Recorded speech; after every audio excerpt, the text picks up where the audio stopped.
Hey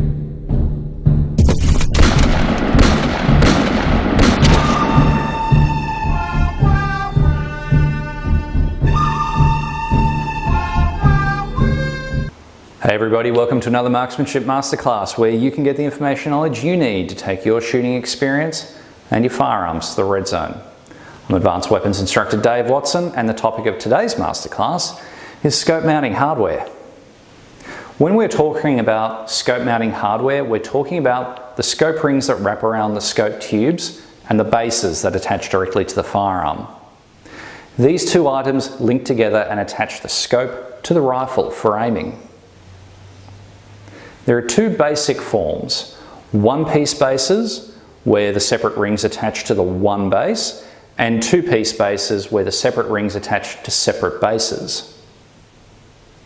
Two-piece bases are the cheapest to manufacture and do carry some disadvantages. They need to be attached very carefully with shimming to ensure that the bases are true to each other and square to the action. Second, due to the short mounting length, these bases can actually limit forward and rearward travel and adjustment of the scope to provide the correct eye relief for the shooter. One-piece bases, on the other hand, are far more expensive, but are cut true and square to the action and offer the action more rigidity and stability by providing that external support, bridging both ends of the action. When fitting up rings and bases, we need to correctly torque the mounting screws to 25 inch-pounds and then lock the screws using Loctite or a similar product. When considering rings, the basic differences are around the number of screws securing the ring caps, whether those ring caps are side opening or top opening, and there are some variations on this. For instance, weaver catch and screw rings and solid rings that are silver soldered to scope tubes, but these are only typically found in older European rifles. Another consideration is whether the rings are steel or aluminium. Steel rings can be lapped to suit a scope exactly, but aluminium rings cannot.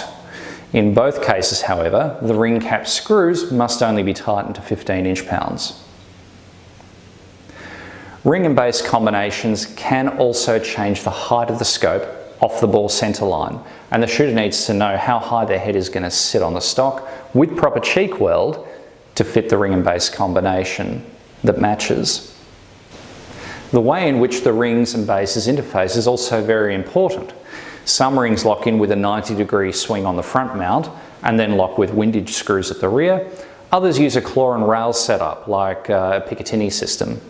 Some are quick release, offering a fast change in sighting systems, others are more or less fixed. The main disadvantage of a quick release system is that the scope and mount may not lock together in the exact same way each time, and it might be that you need to re-zero every time you do an optic change.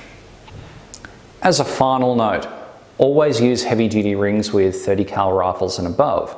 This will ensure that your precious and expensive optics are not damaged under firing pressures, and that the mounting hardware will not alter zero under those same firing pressures.